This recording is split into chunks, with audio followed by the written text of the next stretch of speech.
Howdy. So for this video, we're going to be looking a little bit more at these atomic symbols, but now we're going to be investigating isotope masses and percent abundances based on the atomic mass we see here. So for this is another way that you'll see the atomic symbol. This is what it looks like on the periodic table usually. So we've got the atomic number at the top, just like before, with the number of protons. We've got the atomic symbol, and at the bottom we have the atomic mass.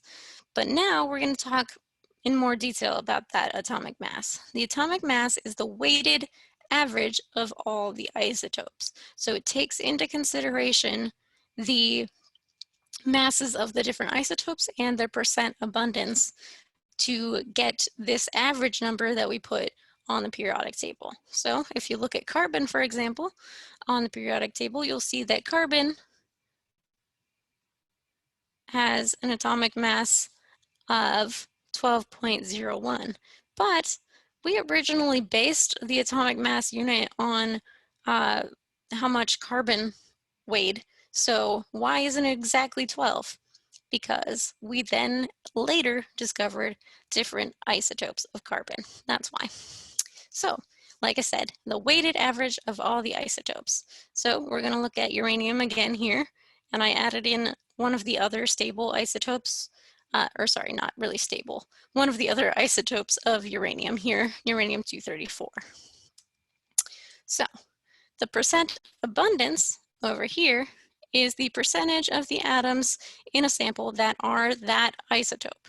So if you got a random sample of uranium, that random sample is likely to have 99.27% atoms that are uranium-238, 0.72% atoms that are uranium-235, and only 0.0054% atoms that are uranium-234. So if you had a big enough sample, you might get a couple atoms of uranium-234, even though they're really, really rare. Cool. All right, so that's what we see down here. And then the atomic mass, like I said, is the weighted average of the masses of the isotopes. So let's look at what that means. So I'm going to calculate the atomic mass, or the atomic weight, of uranium. So what we want to do a weighted average, we're going to take the mass and multiply it by the percent abundance. But note, when we multiply it, we have to convert it into a decimal, not a percentage. So that means that we divide by 100, because there's 100% to convert to a decimal that's not in a percent. So we added 2 extra zeros here, and that's the simplified way of doing it, is adding 2 extra zeros if you've got a decimal already. If you don't have a decimal already, like 99.27, that one, we just move the decimal point over 2 places. It does the same thing. So if we did that, that's why we got 2 more zeros. See? So scientific notation, moving our decimals around, all coming back into play.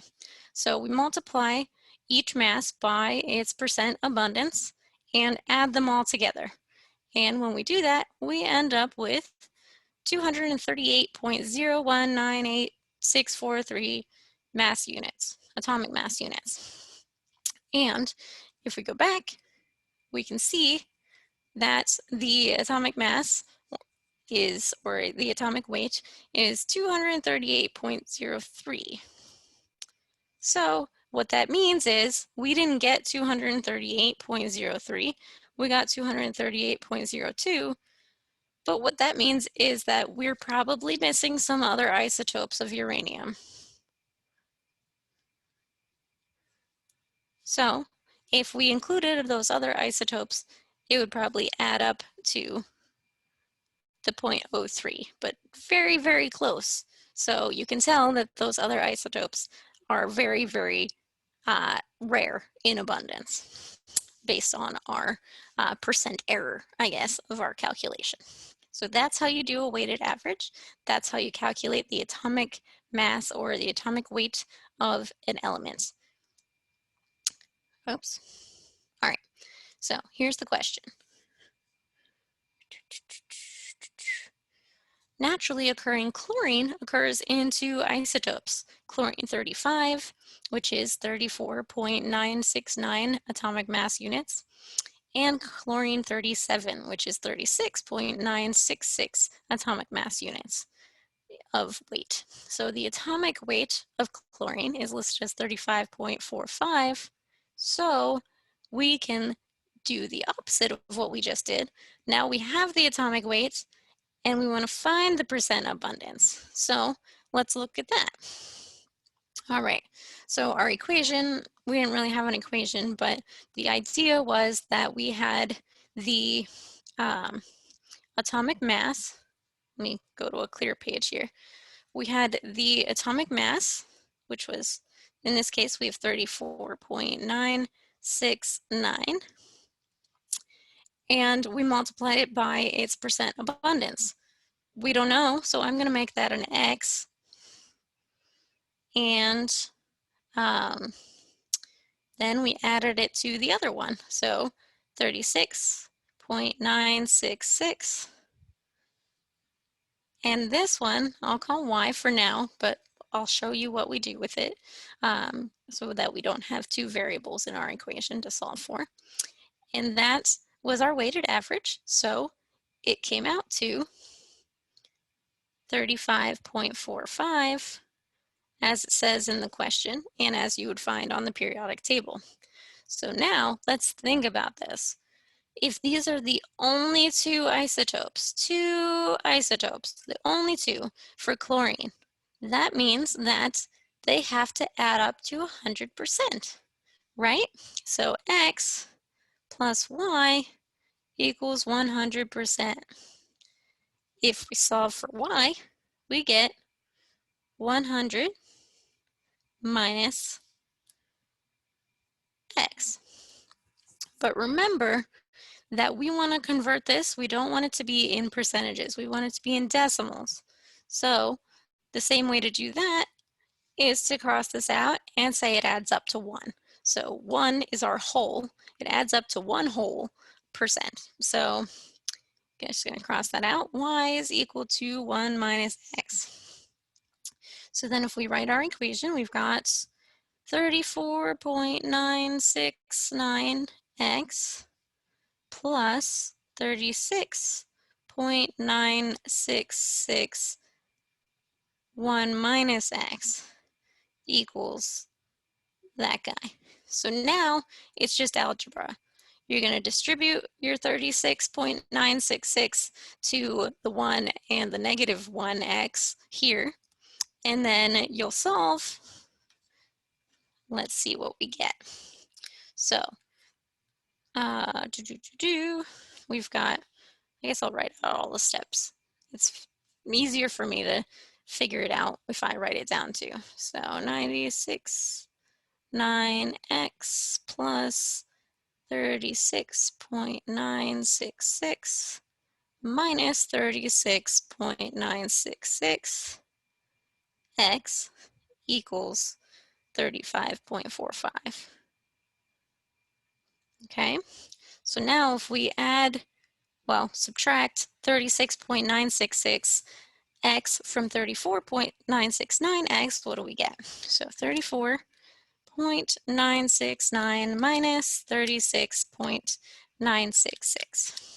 I got 1.997, and that was negative, and that's my x, plus 36.966 equals 35.45. So I'm going to subtract the 36.966 to the other side, so that it cancels out on the left. So 35.45 minus 36.966. I got, so now, what the heck? Sorry, my computer's yelling at me. So now my equation is 1.516. It won't let me do a decimal point, apparently, sorry. There's a decimal in there. Equal to this guy. So now we divide by this, divide by negative 1.997 on both sides, and solve for x. So 1.516 divided by 1.997. And I got 75, or sorry, I got 0.7591. And that can be converted to, if we multiply by 100, 75.91%. But we don't want this one because x went with this, and we want the percent abundance of this. So I'm just going to subtract from 100. 100 minus 75.91, we want that one. All right, cool. So most chlorine is the 34.969 atomic mass units. It's the chlorine 35 isotope. But there is almost a quarter that ends up being the chlorine 37 isotope. Cool. So you should know how to solve the problem going both ways. So solving for the percent abundance when you're given the atomic weight from the periodic table, or finding the atomic weight on the periodic table when you're given percent abundances of the isotopes. Okay, cool. So I know I went a little out of order there, but that's what made most sense to me. So we did 2.3, 2.5, now we're on 2.4. This one's really quick. There aren't any homework problems with this, but it's good to know.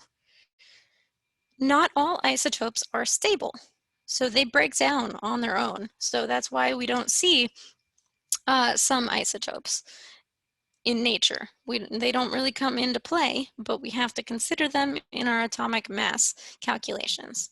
And why are some of those isotopes not stable? The neutrons play an important role.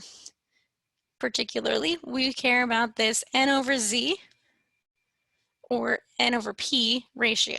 So in your book, it calls it N over P, neutrons over protons. In my graphic here, it's neutrons over Z, which is the atomic number, same difference.